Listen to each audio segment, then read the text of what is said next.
Hello, my name is Justin the Clue, and I'm here today with... Sloan. Will Sloan. Oh, wow, it's James Bond. But I could tell by the inflection that you were using that you were trying to imitate a very specific Bond, Mr. Brosnan, Pierce Brosnan. Hang on, let me do my impression of Pierce Brosnan saying that line. Name's Bond. James Bond.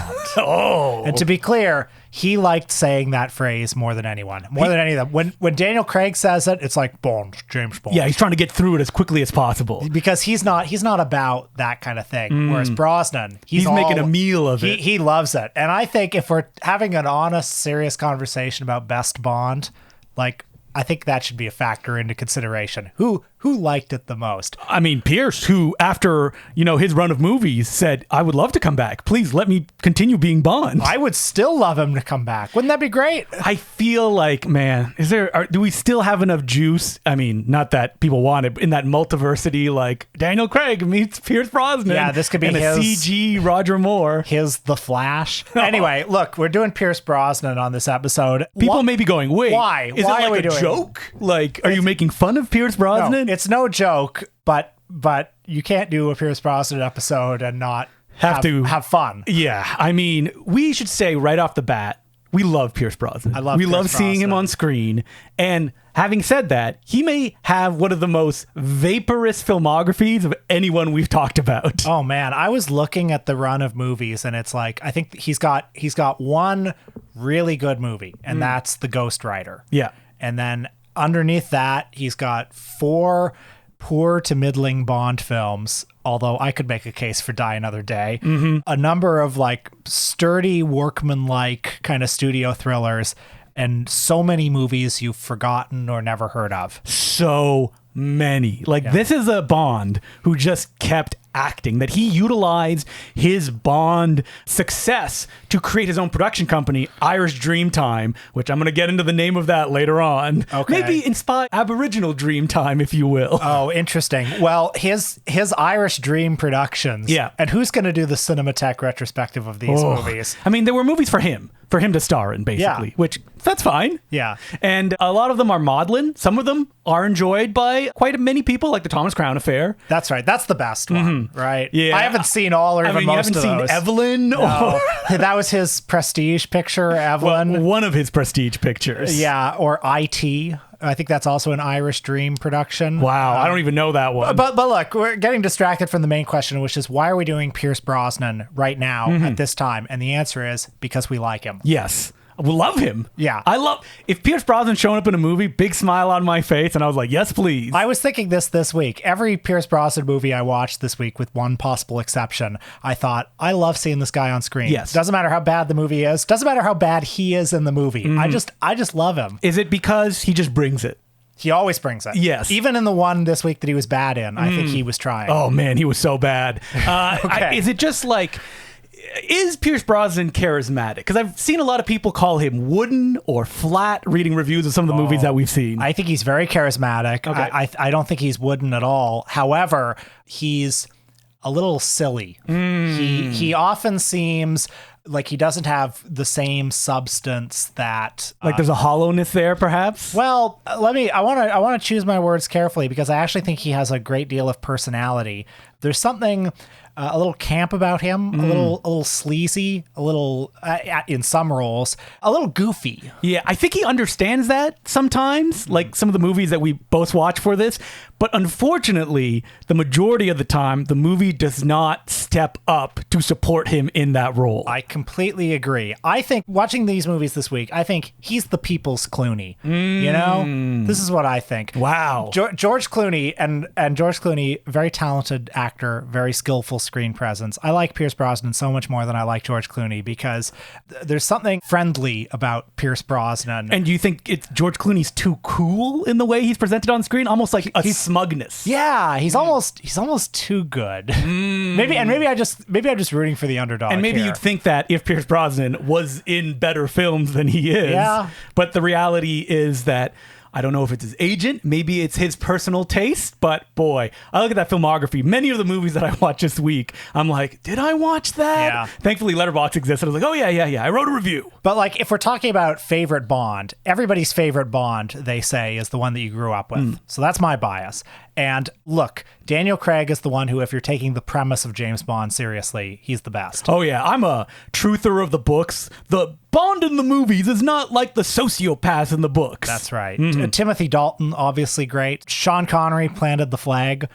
George Lazenby. His movie's fun. Yeah, fun movie. You know, Well, Roger Moore. Let's not get into that. I'm not a huge Moore head, although he had some good movies or some better movies. Pierce Brosnan's movies, not, as we said, not very good, but he's kind of an ideal Bond to me because there's a particular tone to Pierce Brosnan's James Bond. He's cartoonishly suave, you know? And not in that sad, desperate way that Roger Moore was. Yeah, exactly. Where it almost feels like the Moore films were trying to raise themselves up around him to match his kind of acting style. I feel like there's something in his James Bond that's a little bit like Adam West's Bruce Wayne, you know, like he's almost like a cartoonish rich person. He's a child's idea of a suave adult. Which, as a child, if you saw those James Bond films, that's what you would fall into. And there's never, I'm never clear when I watch his James Bond movies about like how seriously is he taking this? How much does he realize this is ridiculous? I mean, he's taking it very seriously. Let's be honest. If you've ever read any interviews with Mr. Brosnan. Oh, okay. Because in his Bond movies, he has a couple things that he does. When he's suave, he's very smoldering indeed. He's very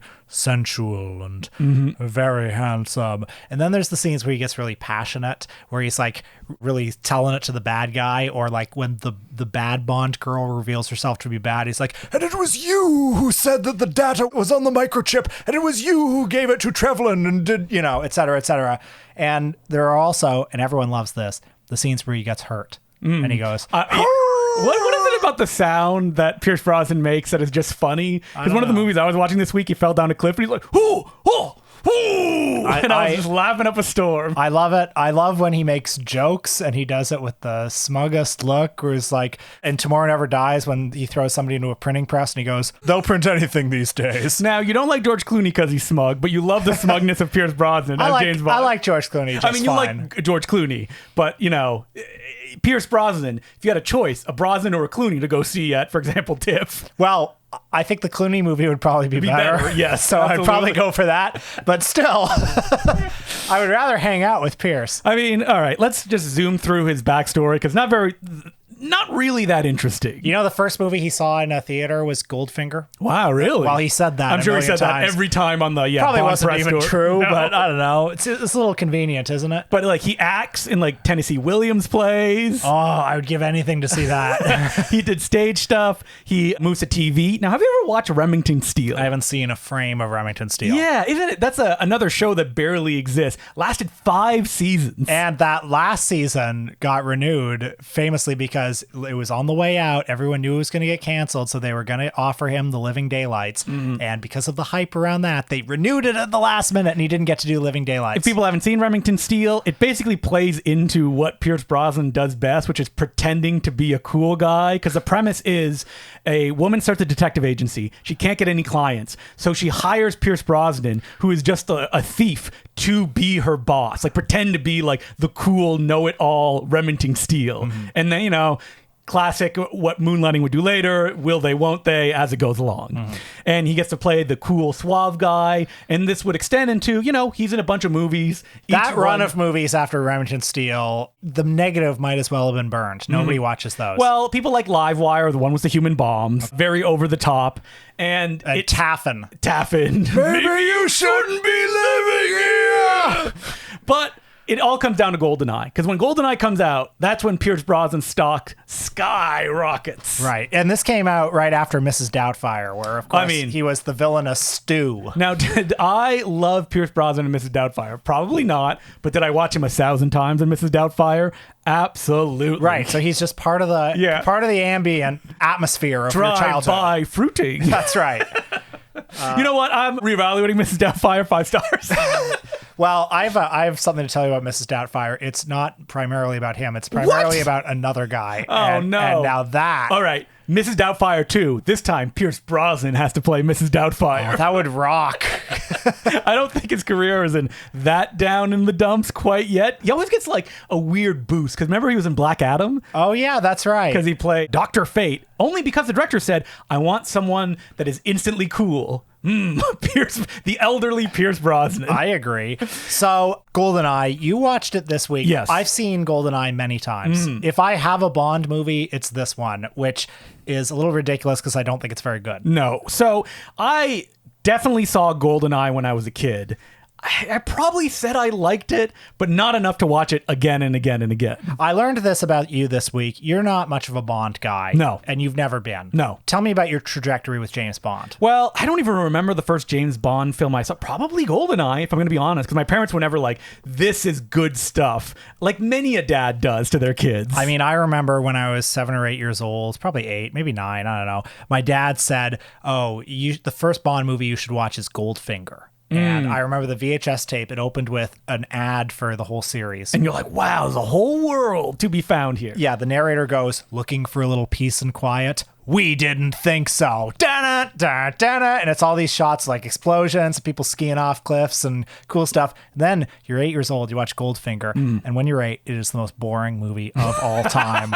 I like Goldfinger now. Yeah, but, so you didn't imprint on it like a lot of kids tend to do. But when I saw Tomorrow Never Dies in the theater. Oh, yeah, that feels modern. That feels in the moment. That's right. And I'm 8 years old watching that movie. And James Bond, he's also like a child's idea of like a grown-up character, a grown-up franchise. He does government stuff. He wears a suit. He drinks. He gambles. He has sex. Yeah, which when you're a kid, you don't have kind of these totemic figures that you know have spanned this long area of time. That's true. And you think, and no, because it's true, that it's important and good, because why would it last this long if it was bad? That's so true. He's venerable, James Bond. And now you're part of the tradition watching it. Except, if you come to it late and you watch it, you're like, this is boring. Why are all these movies 2.5 hours long? I definitely, when I watch some of the Bond movies now, I see a certain like cultural chauvinism, which is both part of the text and extra textual, where it's like, okay, at the same time that Jackie Chan was falling off a clock tower and landing on his head on the other side of the world, Roger Moore is pretending to ski in front of a green screen. And to everybody who was white at that time, they were like, oh, now this is action. But culture tells you this is important. This is why it's this long. This is why it's the blockbusters and the totemic thing. So, if you imprint on it, and I'm not saying that people who love these movies are wrong. I'm just saying that I did not come to it at the right time. I mean, despite everything I said, I kind of love these movies. Yeah, you watched all of them I've seen them recently. all. Yeah. I mean, I spent 12 hours from like 8 p.m. to 8 a.m. watching all the Blofeld films at TIFF. Oh, wow. Yeah, I bet you loved Thunderball. Yeah, that was probably one of the highlights because we did watch Never Say Never Again. Because technically, that there's a James Bond at the beginning, or a faux Blofeld at the beginning. Remember, he gets dropped down the... That is actually For Your Eyes Only. Oh, is that For Your Eyes Only? Yeah, but Never Say Never Again does have a Blofeld. He's played by... is he played by Klaus Maria Brandauer in that movie? Yeah, well, I remember that one. So, but James Bond...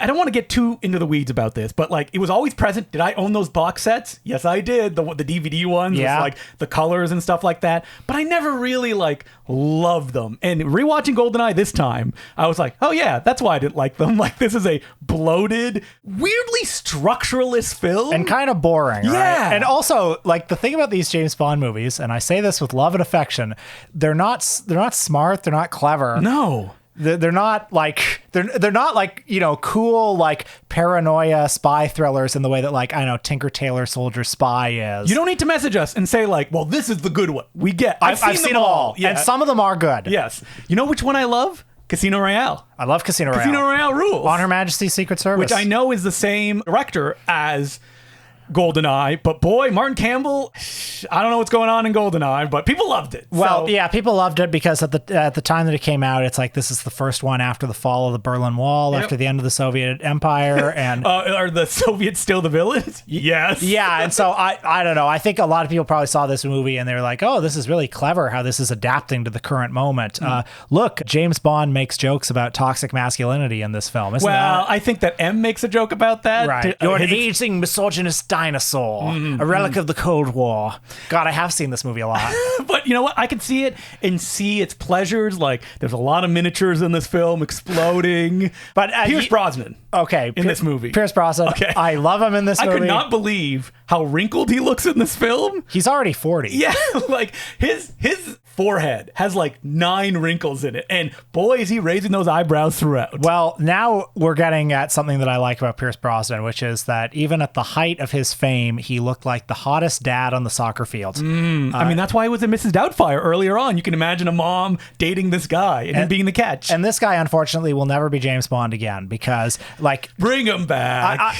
Or a guy like him. No, never. Because now, like, you see pictures of Hugh Jackman in Deadpool and Wolverine. And he's like ripped. He's ripped. He looks like an Instagram model. Whatever CGI they're doing to his torso, it's insanity. In all these Bond movies, in all of Pierce Brosnan's movies, he takes off his shirt at some point and he looks really good for a 45-year-old man, for a normal 45-year-old man. And just glory shots of that, like, hairy torso. You know the new James Bond is going to be ripped, right? Yeah, he's going to be... Like young? He's going to be really ripped, or he's going to be like Tom Holland, who will be ripped. Yeah. He's ripped in the Spider-Man film. Yeah. And I think that is almost the...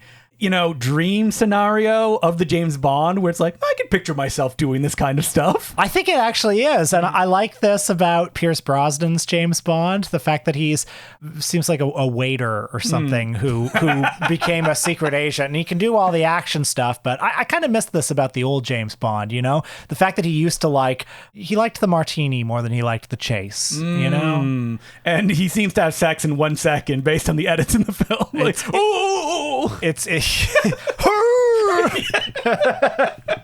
It's like Pierce is right here in the room. Man, the scene in Die Another Day where he's like seducing Halle Berry, or they're seducing each other, and the banter they do with each other, he goes, "My name's James Bond." She goes, "Wow, that's a mouthful," looking down at his crotch. So if I had to rate your favorite Pierce Brosnan James Bond films, I think I would go Die Another Day. Yes, with a bullet. Yeah. GoldenEye? Yes. Tomorrow Never Dies. Yeah. The other two, World Is Not Enough. Then that's it. That's it. There's 4, right? Yeah, there's 4. Okay. Yeah, and wow, it's a race to the bottom, isn't it? I mean, they're not clever. No. Then the action in these movies. Tomorrow Never Dies has some interesting Hong Kong inspired action. Maybe I should take another look at that one. I remember it being kind of boring. I mean, when you get like wizened British filmmakers who mostly directed like 7-Up documentaries to make your movies. Yeah, they come to Hong Kong like Marco Polo, and they're like, all right, well, we'll show these Chinese how to make an action film. Like Roy Ward Baker shooting a Legend of the Seven Golden Vampires. I know how to shoot an action scene. It's like, sure you do. Yeah. But you know what? Audiences, they eat it up. No. Yeah, they love it. Well, because with James Bond, it's not even so much about the action as it is just the vibe, the scenery. Yeah. You don't need a momentous plot like in GoldenEye where I'm like, what is he trying to do? Well, did you think the stuff with him and the former 006 was No, absolutely not. Because at one point, 006, played by Sean Bean, goes, "I was always better than you, James." And I was like, when? When did you show that? You did nothing in this movie. So like, I was hoping for something a little bit more compelling. I was like readying myself for like, I remember playing this on N64. I played thousands of hours at my friend's house. Well, you probably knew some of the backgrounds then. Oh, all of them. Yeah. Yes. The facilities, the beginning. Oh. And I was like, can't wait for this big opening action scene where he does a really cool dive off that, the bungee thing. They were doing that in the game as well. And then they slowly make their way through the facility. They get captured, and then James shoots some barrels, and then he runs away. And then the thing was a helicopter at the end. Well, hey, the thing with the helicopter, James Bond motorcycles off the cliff. Yeah, it's so slow paced. He flies through the air. That's right. I was like, looking at my watch, I was like, how long is left? I remember seeing an interview with the stuntman who did. You remember at the beginning of The Spy Who Loved Me, Roger Moore supposedly skis off the cliff. Yeah. And he's in the air for like a minute, and then the parachute goes off. I remember seeing an interview with the stuntman who did that and said, people have called it the best stunt in movie history or whatever. I don't know. The fall did everything. Yeah. It was gravity more than anything. Well, I mean, James Bond films, they have those amazing stunts like the famous corkscrew car flip where it flips and lands on the corkscrew. That's and then pretty they put cool. The sound effect over this insane, impossible to do stunt. Right. Man with the Golden Gun, an otherwise completely perfect film.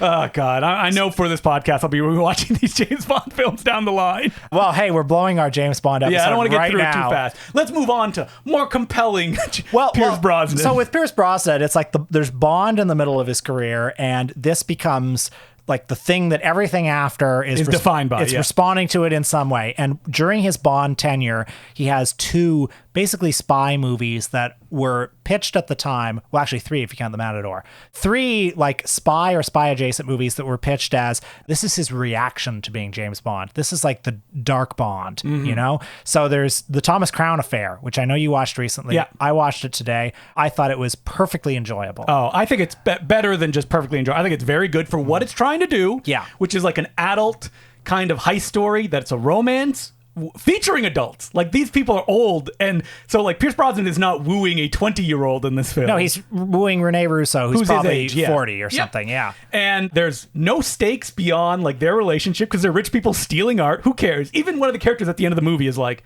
what difference does it? They're stealing art. Like, it doesn't really matter, which I enjoyed. Well, and the movie is very conscious, of that lack of stakes. You know, he plays a sort of Wall Street investor type, Wall Street asset manager who in his off hours loves art forgery, and loves stealing stuff just to prove that he can. That's right. And I think it's a perfect role for Pierce Brosnan because he's a fun-loving guy on screen, and I think there's something about Pierce Brosnan where I can imagine him enjoying stealing something for purely the love of the game, because he often comes across as he's not as great when he's like smoldering as he is when he's laughing. Yes, I find big smile on his face. Because heretofore at this point I've not sensed great depths in Pierce Brosnan, but what I've sensed is a fun guy, and so I think this is a great role for him, because roles that try to make him seem deep and profound, or roles that try to make him seem like he's too goofy for that, you feel? I think he's a fun-loving guy. That's what comes across on the screen. You play in his movies. Yeah. And John McTiernan's directing. It's just so frothy and fun. Yeah, it's like To Catch a Thief or something. Yeah, and it is based on Steve McQueen one, which is funny because the original Steve McQueen one is about him robbing banks. But by switching it to art stuff, there's no stakes, there's no danger even. That makes it even more fun. And the chemistry between the two of them is very convincing to me. Yep. Yeah. So this is like a project that Pierce himself put into play, and I think this is an understanding and the whole team around him being able to kind of play to his strengths. Now, The Tailor of Panama, which we both watched this week, it's disappearing from our memories. Yeah. We got to do a John Boorman episode because I love John Boorman. He's actually one of the great filmmaker cinephiles out there. He started the Projections magazine and did like a bunch of he loved movies. Boy, this movie's not good. Right. I can see what it's trying, though. I don't know. I actually kind of liked it. Not that much, but enough. Yeah. Like, didn't I give it 2.5, 3 stars? I think is where I landed. I'd say like 3 stars is kind of where I'm at with this movie. I mean, this is, in this one, he really plays dark James Bond in this one. He's like this exiled spy who is off to Panama because he's been fucking around. And he ends up engineering a crisis around the Suez Canal using Jeffrey Rush as this tailor and his wife. And it's playing exactly on all the stuff you expect James Bond to do, like he even sleeps with Jeffrey Rush's wife in the film, played by Jamie Lee Curtis. And it's just him being a scumbag.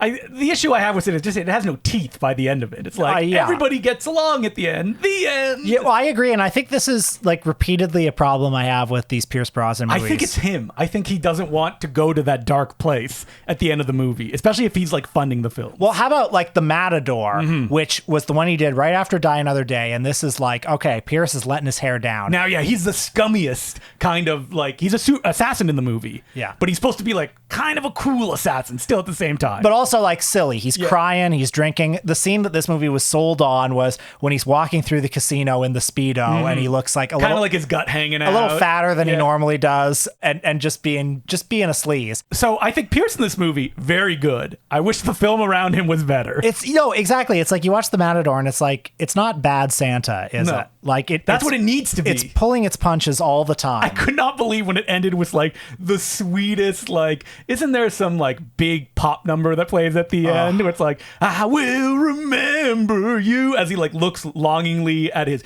good friend Greg Kinnear, the guy that you cast. If you the number one choice and the number two choice drops out, then you cast Greg Kinnear. I like Greg Kinnear well enough. Yeah, he's fine, but that's who he is. But he absolutely is. He's a little tofu-like on the screen at times. Oh, wow, there's a new big film playing at the Toronto National Film. Greg Kinnear. Oh, I know what this is going to be. What you didn't like? Except for autofocus. I know you love autofocus. Autofocus, he's great in, and that's a movie that, much like Ryan O'Neal and Barry Lyndon, like it uses... It knows exactly who Greg Kinnear is. And it uses it. Yeah. Mm-hmm. We didn't live through that generation, but can you imagine seeing Greg Kinnear on like MTV as like a VJ? Because that's where he started. It's funny because, he was like the snarky guy. He hosted the Talk Soup and stuff like that. But in movies, he just became... the normal dad dude. The sweet guy. Exactly. Yeah. And anyway, so The Matador doesn't play... There's not that much to say about it. There's a reason that like, The Matador, oh yeah, I remember that coming out because I was alive during that period, but you have not heard of it since then. There's really nothing. Yeah. But getting back to Tailor of Panama, this is a classier film, even though I could not believe at the beginning of the movie, it starts with Comic Sans font. That was insane. You know what? It was 2001. You know, we were in a rough place. Comic Sans. We just wanted to laugh again. The towers had just fallen, et cetera, et cetera. But the film, like, Pierce, what he's doing in it, I think he's doing some interesting, complex stuff because you want to be drawn to him in a way that in The Matador, he's playing a big goofball. But in Tailor of Panama, the kind of thing that he's playing is, all right, you know him as James Bond. You want to be attracted to him as a charismatic figure, but he's kind of a bad guy in this movie. And he also knows how good looking he is, and he knows the exact, like the precise kind of, the kind of good looking that's impeccably like coiffed and groomed, but is also like still a little bit normal. You know what I mean? His face and his body are still plausible that he would be like the guy who's exiled to an island somewhere and is like just a little bit like too good to really be true. You know, there's something just a little sleazy about him. I love in his Bond movies, he's often kind of dressed, again, like the hottest dad at the PTA meeting where he's got the slacks and like the shirt buttoned in. I mean, I'm thinking of like Die Another Day. Doesn't he wear a lot of Hawaiian shirts in that movie as well? One of the reasons why he's so good in The Ghost Rider, and because The Ghost Rider is his best movie, I think is because Polanski uses him, well, frankly, the same way that like Kubrick uses Ryan O'Neal and Barry Lyndon, where it's like he's basically using Pierce Brosnan as this empty vessel in the film. You know, he's just this pawn of much greater forces who's pretty and charismatic on the surface entirely. But then there's a hollowness underneath there. Yeah. And not many movies get to that point. Like they want that heart-tugging, there's a little bit of warmth there, if you will. Yeah. But you know, speaking of that warmth, we both watched Grey Owl. Okay. Now, wait, I want to get to Grey Owl. Can I say one thing about Mamma Mia? Oh, yeah. Have you seen Mamma Mia? No, I have not. So I've seen clips. I didn't watch it this week, of course, but I've seen Mamma Mia. I love him in Mamma Mia. I mean, he cannot sing, and it rules. Yeah, exactly. Yeah. And people make fun of him for it. I think they love him for it, though. I hope so, because I've seen that clip of him singing. And it's like that's the Pierce magic. It's just the joy of performing. That's like him in The World's End, the Edgar Wright film, where he plays like, hello! Like he plays the big kind of hollow, evil ex-teacher that they had. Yeah. And so when you're near me, darling, can't you hear me? SOS. When you're gone. That's why you look at his Instagram and it's all like smiling Pierce. He's grinning in front of his paintings, and you know. Wait, so what you're trying to do is you're trying to go on a high before we get to Grey Owl. Yeah, exactly. Yeah. And last thing I'll say on the high is in his DVD commentary for Die Another Day. This is classic. Everyone loves this. Everyone knows this. There's a scene where like the villain is introduced and London Calling starts playing and he goes, classic song, classic film. It's real like Tom Cruise, like popcorn. Big screen. The movie. Yeah. I love them. All right. So Grey Owl, you messaged me yesterday. You're like, we're watching Grey Owl, right? I guess. Yes. Because I wasn't planning on it. And what did I say? I said, fuck yes. And this is a classic. We're walking into the shit room thing. Like, oh man, can't wait to go into the shit room. It's like, I think it's gonna be filled with shit. I'm going in anyway. And boy howdy. So this is directed by Lord Richard Attenborough. Someone who you threaten. Like, let's do a Richard Attenborough episode. And the reason we don't is because every one of his movies is 2 hours long or more. Yes. Some of them a lot more. This one is under 2 hours. So I went by 2 minutes. I did not think this movie would make me as angry as it did. I thought it would be lame, and I'd be like, ha, ha, ha. And it was. And it was. But like what it represents and what it's trying to do. This is like on deadly ground. Yes. Except that, I mean, that'd be funny. But what it's about is And like, was It's based on an actual historical now, was figure. it sold on the premise? Because I looked at IMDb and that's what the tagline is. I think it was. I mean, this movie, which is Richard Attenborough's penultimate film, and y'all know Richard Attenborough, Mr. Gandhi, Mr. Chaplin, the guy who, when you think of... the man who created Jurassic Park. Thank you very much. Yeah. But he's an auteur as well. And when you think of why you hate biopics, when you think of why you hate Cradle to Grave biopics, you're thinking of Richard Attenborough. What? Wait, Chaplin, though. That movie rules. Yeah. All right. So, but Grey Owl, not a Cradle to Grave biopic. And this is a Canadian film, by the way, because it's about a Canadian folk hero. It was funded in Canada. It was funded in Canada? It was only, I think, largely, maybe it had British money too. Okay. But I remember that this movie actually got a wide theatrical release in Canada, but not in the US. And it was, if you look up coverage from the time, it was notable. It was surprising that it didn't, because it was Pierce Brosnan at the height of his stardom. Attenborough, Oscar-winning director. How did this movie not get a theatrical release in the US? And then you watch it. So I posted a poster of this, and a pal of ours was like, yeah, but the movie... And I was laughing at the fact that, like, it's Pierce Brosnan dressed up as an indigenous person. It says Grey Owl. And someone said, yeah, but that's what the movie's about, is about him pretending to be an indigenous person. And they're right. And they're right. And then the movie says, but is that so wrong? I mean, yeah, and this movie's ridiculous, and I hated it. I could imagine the good version of this movie. Yeah, so I was thinking about this too, of like, what is the good version of this film? So just to tell people, Grey Owl, this movie is set in the 1930s, and Grey Owl, his actual name was Archibald. He was a British man who emigrated to Canada, lived in the wilderness, was adopted by a tribe in the Canadian wilderness. As an adult. Yeah. Was accepted into the tribe and basically posed as an indigenous person. Yeah, like dyed his hair black. What is now called a pretendian. A pretendian? That is what is popularly called Buffy St. Marie, the whole thing. I know it sounds like a very politically incorrect term. Yes. And I do not mean to offend anybody if it is. The movie, the way that it plays out is like, this fact, Pierce Brosnan isn't indigenous, even though, let's be honest, movies forever have been doing it. This is not a shocking thing. Charlton Heston's not a Mexican either. Yeah. But like, what it's trying to get to is, this is not so bad, is it? Right. So Grey Owl's trajectory, and this was his trajectory in real life too, apparently, is, he was a trapper in the woods. He was a hunter. And he was play acting. Yeah, he was play acting. But then over the course of about 2 years, according to this movie, largely because of the love of a young indigenous woman, he became very serious about ecological preservation and conservation and the protection of animals in the wilderness. And the movie ends with him giving a lecture to the white settlers all about how we have to save the environment. I love how the movie ends with, and they didn't release the article about him being a fake until after his death. And he was discredited. And they didn't follow his advice. But now we can look beyond that. And it's like, what? I mean, there are a couple of incredible scenes towards the end of the movie. Most of the indigenous characters are played by indigenous actors. They are, and great ones. Graham Greene's in this, But the indigenous characters in the movie, for the most part, don't know the truth about him until he reveals it at the end. And they're like, it's what matters in your heart. Exactly. Like, holy shit. and like his love interest is, she says words to the effect of, we were born into this life, but you chose it. And that makes it even better. That makes it even more heroic. That makes me love you more. And, I think it's possible to make a version of this movie. What would the version of this be? Like, I don't think it can be from Pierce Brosnan's POV. It can't be directed by a white person either. Well, the thing about Pierce Brosnan's performance in this movie, which is terrible. It's boring. I mean, it's like they stole him out of a cigar store. He's terrible. And he's got a very odd accent. Well, we haven't even talked about Pierce Brosnan, master of accents. You remember Fast Charlie? His New Orleans accent in that film? Man. I love him, yeah.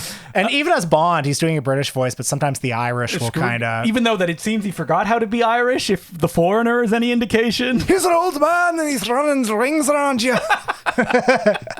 Yeah, so he's speaking very kind of stoically and seriously. Yeah. And let's say uncompellingly, if you will. Well, his arc in the movie is, he goes from like a hunter to a preservationist, but he doesn't go from like a bad person to a good person. Yes. Or there's like there are very few shadings in his character. There are very few shadings in his performance. Basically, he's a good guy who at the end admits his lie, and they say, you know what, you're a good guy. Well, Richard Attenborough is like a really classic, like Schmaltzmeister? Well, yes, but like the classic white liberal filmmaker, where the thing that people always say about Attenborough is like, well, his intentions are good. All right. And so, like, listen, D.W. Griffith. I mean, his intentions are better than D.W. Griffith's. yes. But it's interesting that in movie after movie, it's like he always sort of takes like the white liberal position. You know, he's like Richard Attenborough. He was Lord Richard Attenborough, for fuck's sake. I mean, he was in the highest echelons of British society, but he was very compelled by these characters who, you know, fought for the underprivileged or were represented the underprivileged in some way, whether it's Gandhi, whether it's Biko in Cry Freedom. But he's also very... yes, Biko. We all remember him from Cry Freedom. Well, okay, this is what I'm getting to. Yeah. It's like he's always interested in the perspective of... I mean, in Gandhi... The white guy. Well, in Gandhi, the trajectory in that movie is he goes from a white-passing, well-to-do attorney to the Gandhi that we know and love.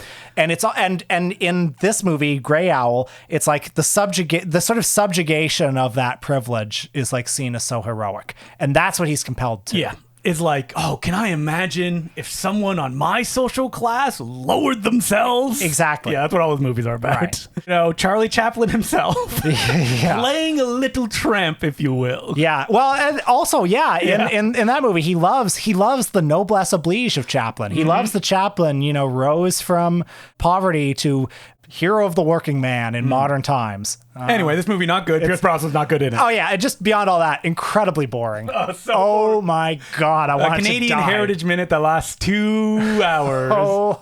And doesn't even have any of the drive of that film, if you will. You know what? Cute little beavers. I'll give it that. Yeah, that's another thing about Attenborough. He leans in on the just schmaltziest, like, oh yeah, you're showing me beavers. Of course I like cute animals. That's cheating. That's cheating. So I think that's up to where we watch Pierce Brosnan. We didn't go into his post-2000s era. I mean, I watched Seraphim Falls, which I was hoping it'd be like a hard-edge Western starring Pierce Brosnan and Liam Neeson. And it started like that. Pierce Brosnan's got a big bushy beard and he gets chased by Liam Neeson, falls down a cliff at the beginning, and he's like, oh, I think he's only getting better in his direct-to-video stuff. And by better, I mean like more enjoyable But even to watch. Seraphim Falls ends with a like, you know what? Let's see eye to eye, shake hands, walk off in the distance together. I could not believe it based on where it started. You know what? He is. Brosnan in real life, by all accounts, seems to be a real like... Yeah, there's no bad stories about There Brosnan. are no bad stories about him, but like I remember there was a brief news cycle where he sort of, he said something about Donald Trump where it's like, oh, you know, he's done some good things like the economy, you know, but he said it in the frame of mind of like, hey, why do we have to demonize everybody? And in this cycle, we all get along. In this cycle, I believe he's endorsed RFK Jr., which is hilarious. If there's one person I love seeing endorsed, the RFK Jr. story played by Pierce Brosnan. Oh, I would love that too. I'd like to see him try to do the voice.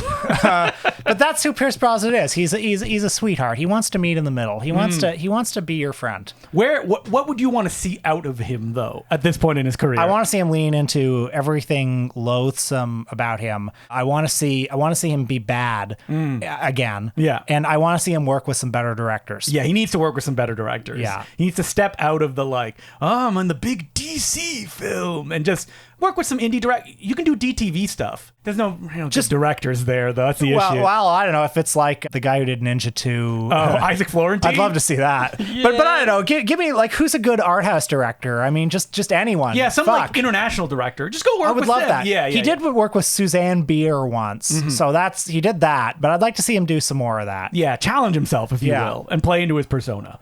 But I hope that when you come away with this again for the third or fourth time. We love him, and I hope this is not ironic. No, it's not. Just in terms of actors who make me happy when they're on the screen, it's him. He's has a je ne sais quoi. He has a joie de vivre. He has all the French terms, and if that's not a star, I don't know what is. So, as per usual, you can send us letters at importantcinemaclubpodcast@gmail.com. And speaking of Canadian heritage, we were joking about it a few episodes ago, and someone here wrote in, hey guys, I was listening to your Poohcast and wanted to point out that the most popular Canadian... Oh, that's Winnie the Pooh. Yes. Okay. The most popular Canadian heritage PSA was, I smell burnt toast. Do you remember that one? Okay, just brief background, in Canada, when we were kids, on TV during the commercials, there would often be a Canadian Heritage Minute, which was paid for by the government, and it would be little dramatized It was a minute. sketches, dramatizations of notable moments in Canadian history, from the invention of basketball to the invention of Winnie the Pooh To the great Halifax explosion. yeah, the guy who made Superman. Yeah. all that. And do you remember All the great moments in Canadian history. Do you remember the eyebrow? Yeah, when an explosion went off. Yeah. Do you remember the burnt toast one? I don't remember. I that don't one. remember it. No. But this person mentions it was so popular that like this hour is 22 minutes. Man, I don't want to open that can of worms. Parodied it.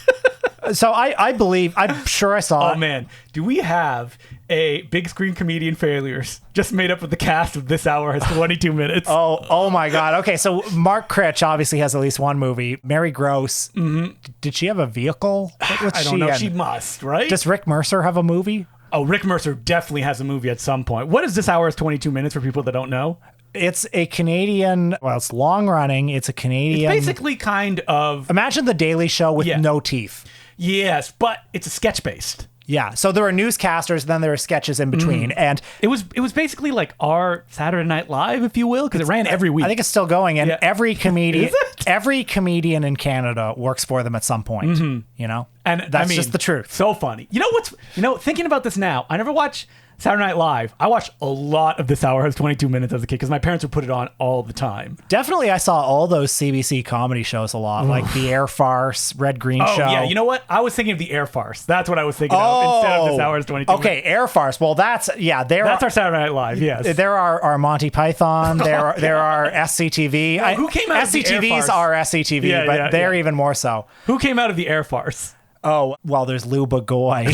There's none of them became breakout stars. No, but did any of them get like starring vehicles in Canada? I don't think How so. long did the Air Farce last? A long time. Yeah, that's what They did. I'm getting them confused. The Air Farce was the lamest sketch comedy show where every Canadian politician would do the sketch where they're like, "Oh, hey, it's the person impersonating me." Sock 'em. What does Nixon, I'm Sock it laughing. to me. Yeah, imagine a show was just that moment. Yeah, for an hour every week. Yeah, the least funny shit, just awful. Anyway, This country, I tell you.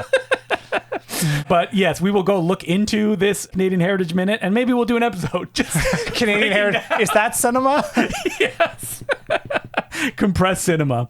So we have another letter here from Isaac Merrill, and he goes, "Hey, Justin and Will, your podcast has been the first I've ever consistently listened to, and is a dream come true." Well, thank you. Take that, Ira Glass. It's rare to find thoughtful analysis and much needed context for many of these previously unapproachable movies. I am particularly grateful for your introduction to the world of Stephen Brumer's Black Zero. I've bought every release. That is a Blu-ray label that does, at this moment, Canadian experimental cinema. Highly recommended. I did an interview with Stephen Brumer you can find on this feed. Other directors including Elia Suleiman, Deepa Danraj, and Jackie Chan. All those names. The three, that's our Mount Rushmore. Just subscribe to your Patreon. I'm looking forward to exploring those episodes. Well, thank you. I'm also very inspired by the film work both of you do apart from this podcast in curating, screening, and releasing movies on physical media. Living in Phoenix, Arizona, of Matt Farley's Phoenix, Arizona super song fame, I am always jealous of those who live in places with rich film culture such as Toronto. The handful of curators and groups in Arizona are near and dear to me, but there is a severe lack of diversity and opportunity. For example, as far as I'm aware, the entire state of Arizona averages 3 movies screened on film prints a month. Unless, of course, Christopher Nolan has just released a new movie. Well, not anymore. Did you hear about them trashing all those 70mm Interstellar prints? I did hear about that. By the way, I don't know, 3, I mean, it's That's solid. It's sad to say, but 3... It's probably better than average. Yeah. I've been trying to participate in local film circles more and more and would love to get into hosting screenings at theaters and promoting local filmmakers' projects. However, I'm clueless on how to start any of that. Do both of you have any tips or tricks of the trade? Things you wish you knew when starting out? This is a question we get every now and then, and it's always fun to answer from the get-go. I think my advice would be to start small. Start small. And the second most important piece of advice, which we've said hundreds of times before, no one will come. And you have to be, first. Yeah, you have to be comfortable with that. Yes. But hey, if one person comes, Yep, and then maybe all 2 people will come. All it takes is 2 sticks to make a fire. Yep. Look into your local libraries, see if you can get rooms for free, and if you can, just start it as like a general film club. Yeah. If you want to play stuff that people don't really know, maybe just have a general like surprise movie. You'd be surprised at how often people are like, "Well, I want to know what this film is." Yeah, and you mentioned that the people and programmers in town or wherever you're from are near and dear to you. It's like work up those connections. Just befriend them. Yeah, bond with those people and find out, like, just get something going. Find out what people are interested in your town, and maybe as best as possible tailor it around the sorts of things that people you know are interested in. And I will say, doesn't matter if it's screening on film. Yes. Like it that's cool if it happens, but it's so complicated, it's so expensive. And you know, when I started, I literally just bought a projector and I screened films in a friend's apartment for a couple years, and that's how I made some of my good friends like Matthew Kumar, Peter Kaplowski. They just came to those screenings, and that's how we bonded over that. Yeah, literally all you need is a screen, a few seats, and a Blu-ray of Story of Ricky.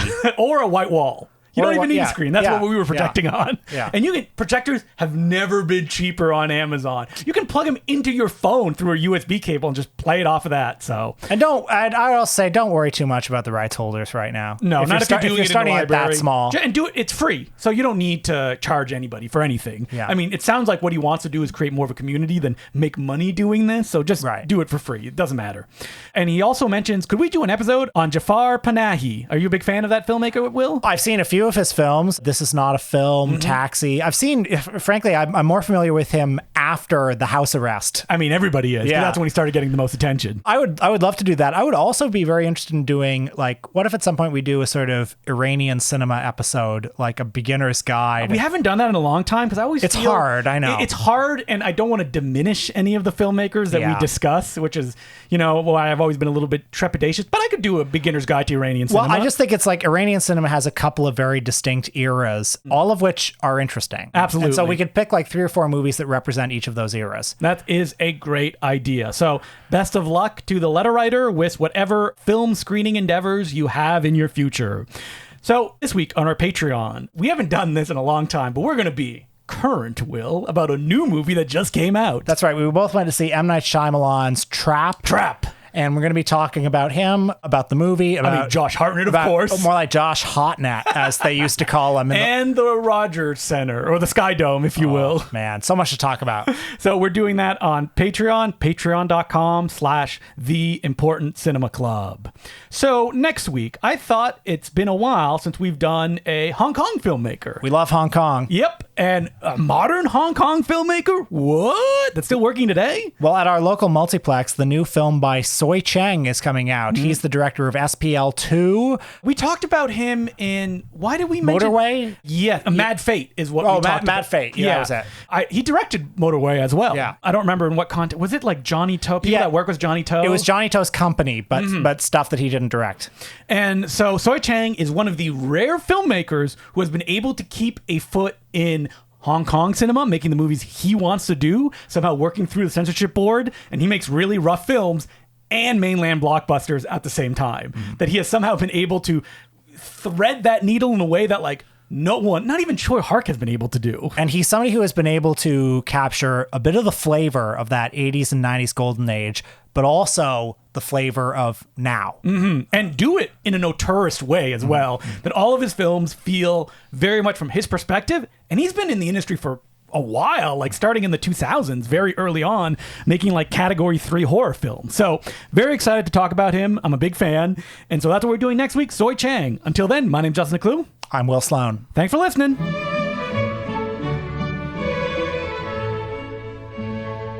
I would like to thank some of our new patrons, including Emily Kay, Sasha Kellerman, Tim Schofield, Chris Barry Gose, Alexander Odell, Patrick Klein, Grant Basho, and Justin Norman. Thank you very much for becoming patrons. We could not keep doing this without you. It's that beautiful time of year. August, the February of the summer. Man, I love these months. There are particular months on the calendar. Look, blockbuster season is all year now. It used to just be the summer, but now it's all year. I feel like this is a summer where like nothing came out that I wanted to see that badly. I agree. And I think it's because writer's strike, that was a big issue.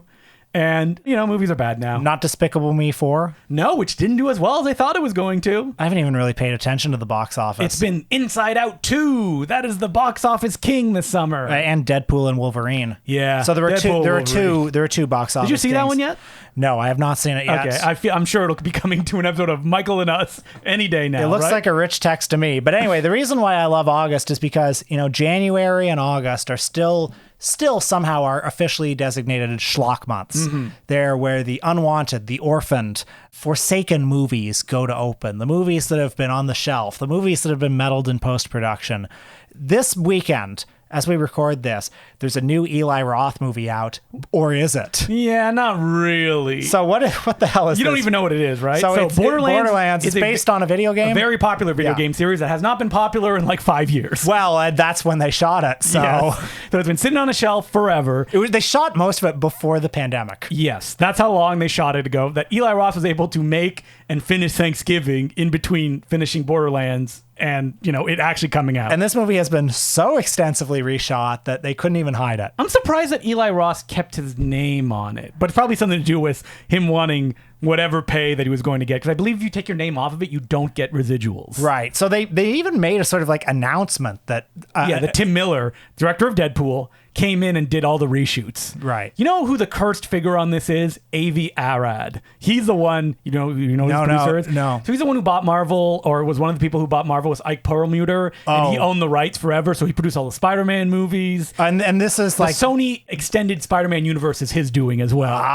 Yeah. Yes. He is literally poison. Any movie that he touches, he's the one who made Spider-Man 3 basically the way it is, forcing Sam Raimi to stick Venom in there even though he didn't want to. Right. He's got terrible taste. He is like a 100-year-old man who wears like Marvel jackets and like Marvel baseball caps. The last Spider-Man movie, the No Way Home one, ends with a giant title card in the credit that makes it seem like he died, which is like, we would like to give special thanks to Avi Arad. And they only did that because he had nothing to do with the movie. And that was probably one of the things they had to do to appease him. That's funny. Yep. So that one's out this weekend. And no one likes it. It has 3% on Rotten Tomatoes and the one positive Armin review. White? No, it's Grace Randolph. I don't know who that is. Good for you. Yes. And even her review looked like it was like Very two tepid, stars, yeah. honestly. So that's out. What are the other movies that are coming out? I'm looking here at the lineup. I mean, we just missed Harold and the Purple Crayon. Oh yeah, which Exploitation. yeah, and Zachary Levi was A good man. He was too busy on the RFK cruise. Okay, Whoa. This is so funny. Like the RFK Jr. campaign, and now it's like on the cruise, there's going to be a huge endorsement. It's going to be one of the biggest stars in Hollywood, known for his superhero roles. And People like Chris Evans. well, I saw that and I was like, what if it's Downey? Could it be Downey? no. Because he leans a the little bit to the center. libertarian. Yeah, but no, of course it was Zachary Levi. Ugh. One of the biggest stars. The man who didn't he give like a tearful thing when Shazam 2 didn't do well on like Instagram Live or something like that. Oh yeah. He was very upset. So there's an Alien Romulus coming out in mid-August. So why is that coming out in August? Is there something wrong with it? So I think it was supposed to be a streaming movie. Okay. And I think they're just dumping it. Nothing in that trailer excites me because I've seen Alien. I don't want just Alien again. I am sick and fucking tired of this franchise. Yes. Right? Yeah. Right? Every 5 or 6 years, it's like But now they're like, we're going locusts. back to basics. I don't want... I No, know. thank you. Okay, now here's one you're really going to like. August 30th, the big movie is Reagan, starring Dennis Quaid. Is that opening theatrically? Not only that, it's opening wide. Wow. So, man, I mean, if there was ever a Michael and Us movie, there it is. Yeah, Right? so yes, but then also it's such low hanging fruit. It's such low hanging fruit. Wait, let me That has finish. shocked you before. Let me finish. It's such low hanging fruit that everyone's going to do it. I know, but you said that before, that everyone, what's that sound of freedom, eh? And then it's a living. Yeah, exactly. So we also have films that people have been waiting forever for. The Crow remake. Which is also word on the street is that it's also PPU. unwatchable. I'm looking, man, there is not much that's coming out during this time. And we lost Horizon Part 2. I know. Did you see the first Horizon? No, I haven't. I got to sit down and watch it. But hey, when we did that Kevin Costner episode, I went in with an open mind and an open heart, and I left it thinking I do not want to see a 4-part, 10-hour. I liked it. I liked Open Range, so I had fun with it, and I was hoping for more of that. One out of 4 ain't bad. But I was hoping that like people would like it at least a little bit. Some people did. Some people loved it. Yeah. Came out for it, and I think Costner is a coward for not letting.